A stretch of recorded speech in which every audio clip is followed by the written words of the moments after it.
नमस्कार प्रशिक्षुओं, साथियों एवं मित्रों।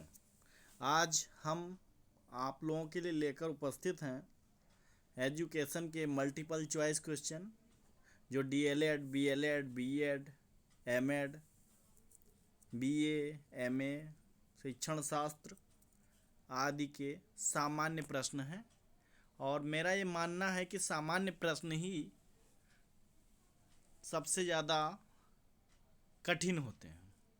क्योंकि उसमें भ्रामक स्थितियां बहुत जल्दी उत्पन्न हो जाती हैं।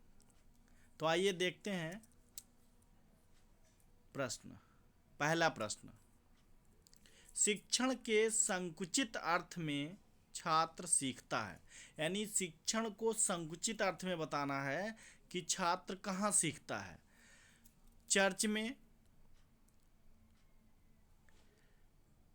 में कि समाज में, विद्यालय में और बाजार में।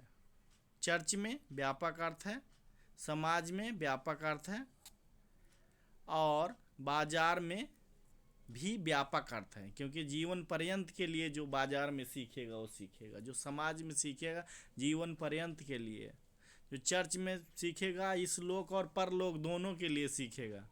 ठीक है, इसलिए आपका ये जो प्रश्न है इसमें ऑप्शन कौन सा सही हो जाएगा? सी। ठीक, सी ऑप्शन। क्लियर हो गया ना? शिक्षण के संकुचित अर्थ में छात्र सीखता है कहाँ? अर्थात विद्यालय में, संकुचित अर्थों में।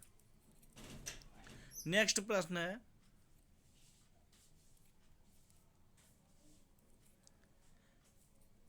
नेक्स्ट प्रश्न दूसरा है, अच्छा शिक्षण है। अच्छा शिक्षण कौन सा होता है? जो अलगाव कराए, जो विरोध कराए, जो संबंध स्थापन करे, जो याद कराए या रटाए। यानी कि पहला अलगाव माने हो नहीं सकता, विच्छेद।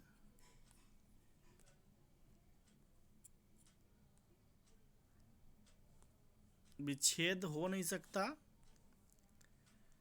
ठीक, अलगाव माने विच्छेद। विरोध ये भी नहीं हो सकता।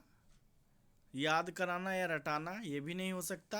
यानी आपका ऑप्शन ये सही है, सी, संबंध स्थापन। यानी अच्छा शिक्षण वही है जो उद्देश्य से संबंधित कर दे आपको। जब उद्देश्य से आप जुड़ जाएंगे तो उससे संबंधित सारा ज्ञान आप सीख जाएंगे, आप अधिगमित हो जाएंगे, उससे परिचित हो जाएंगे, वह ज्ञान आपका स्थायी हो जाएगा। तो संबंध स्थापन अच्छा शिक्षण है।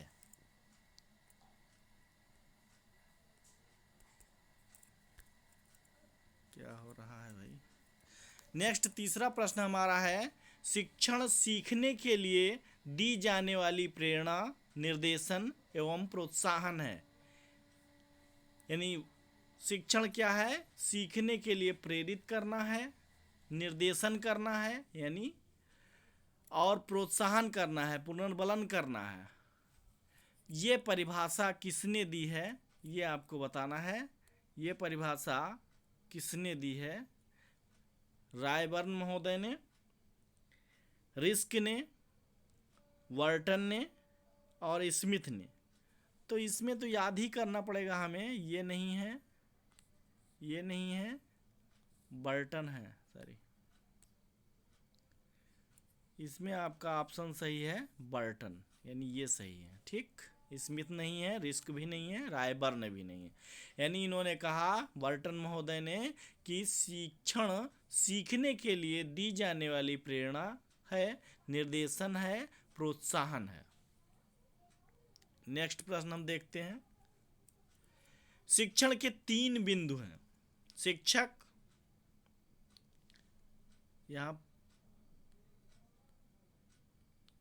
यहाँ से हमारा होना चाहिए, ये गलत लग गया है। तो शिक्षण के 3 बिंदु हैं, कौन कौन से? शिक्षक, शिक्षार्थी और पाठ्य वस्तु। ठीक, ये किसने कहा? क्लार्क महोदय ने, ह्यूजेस ने, रायबर्न ने, गेज ने। तो ये किसने कहा? रायबर्न महोदय ने। ठीक, रायबर्न। इन्होंने कहा कि शिक्षक, शिक्षार्थी व पाठ्यक्रम। ये 3 बिंदु हैं, 3 ध्रुव हैं या त्रिध्रुवी प्रक्रिया है ये शिक्षण। तो ये किसने कहा? रायबर्न ने। ठीक, एडम्स हैं वो 2 ध्रुव मानते हैं, और हमारे रास महोदय हैं ये भी 2 ध्रुव मानते हैं, और हमारे डीबी महोदय हैं वो त्रिध्रुवी मानते हैं। उसमें नेक्स्ट प्रश्न आइए देखते हैं। शिक्षण सीखने के लिए ब्लैंक है, खाली स्थान है, वहाँ भरना है। उत्तेजना है? नहीं। पथ प्रदर्शन है? हतोत्साहन है? और इनमें से कोई नहीं। ये प्रश्न खत्म, कट हो गया, ये कट हो गया। हतोत्साहन नहीं हो सकता, उत्तेजना काम बिगाड़ देता है, इसलिए मार्गदर्शन या पथ प्रदर्शन यही आपके लिए सटीक आंसर है। यानी विकल्प क्या हो जाएगा? बी सही हो जाएगा। क्लियर? नेक्स्ट देखते हैं हम अगला प्रश्न। शिक्षण का मुख्य कार्य नहीं है। देखिए नकारात्मक में हम लोग क्या करते हैं? भ्रमित हो जाते हैं। शिक्षण का मुख्य कार्य नहीं है। ठीक, इसमें हम लोग भ्रमित हो जाते हैं। नहीं को हमें याद रखना, अंडरलाइन कर लीजिए। यानी शिक्षण का प्रमुख या मुख्य कार्य नहीं है। छात्रों को अधिगम हेतु तैयार करना, ये भी सही है, होता है कार्य। उचित मार्गदर्शन एवं सहयोग करना, ये भी कार्य है शिक्षण का। सीखने हेतु उपयुक्त परिस्थितियों को तैयार करना, ये भी कार्य है, मुख्य कार्य है।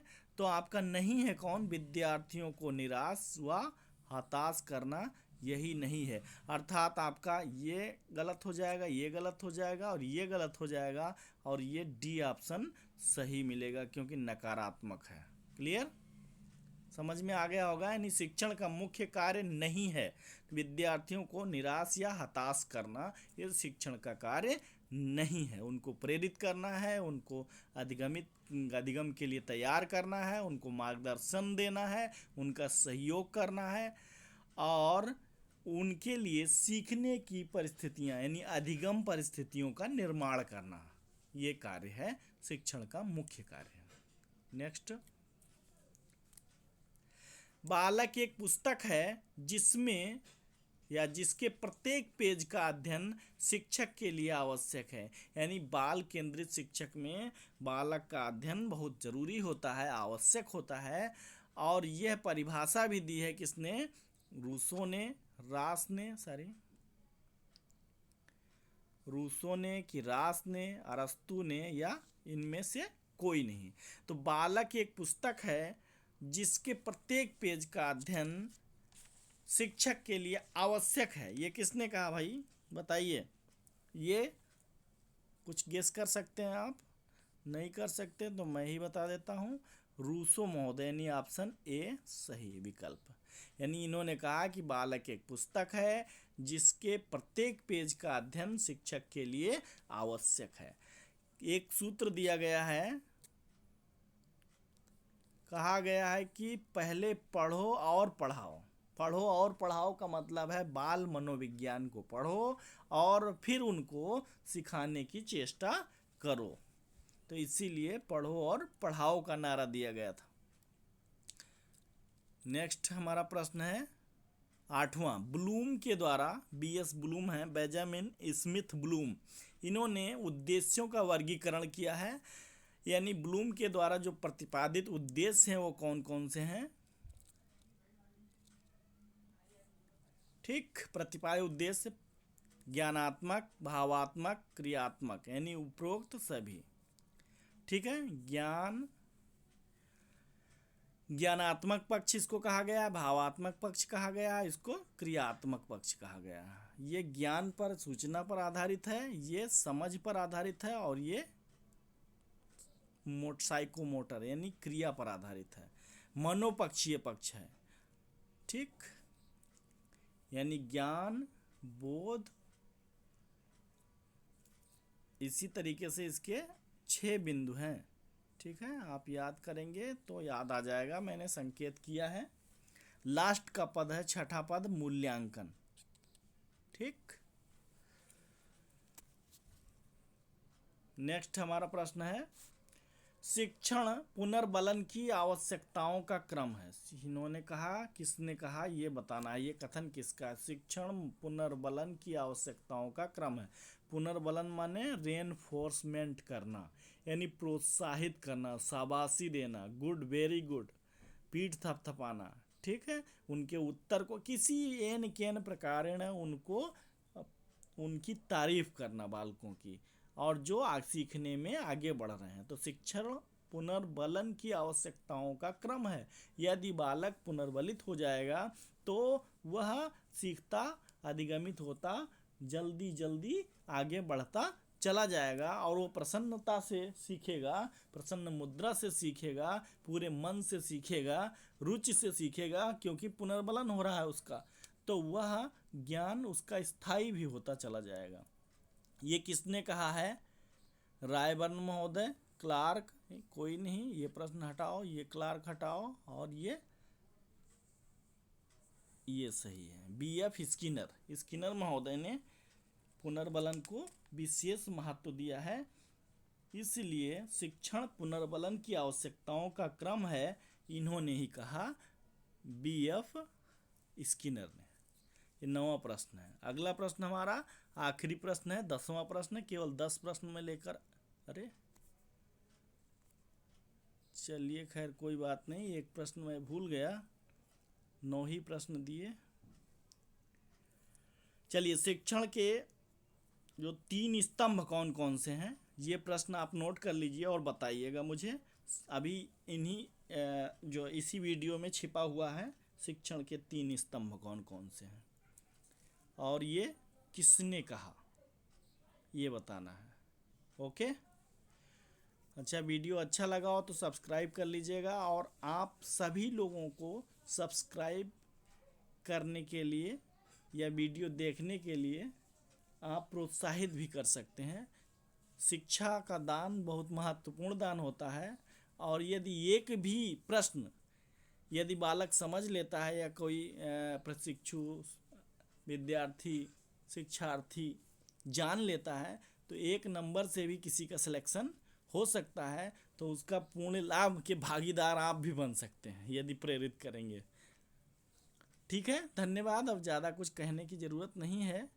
Thanks for subscribe, thanks for like, thanks for watching.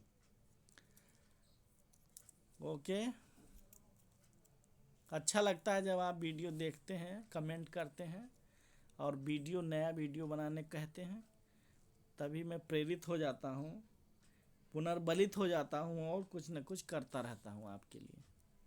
ठीक, धन्यवाद। मेरा नंबर भी आप नोट कर सकते हैं, और सब्सक्राइब करने के लिए कोई ज़रूरी नहीं कि मेरे चैनल को आप पूरा लिखें, मौर्य सुधेंद्र एंड एजुकेशन। इसमें आप SK मौर्य,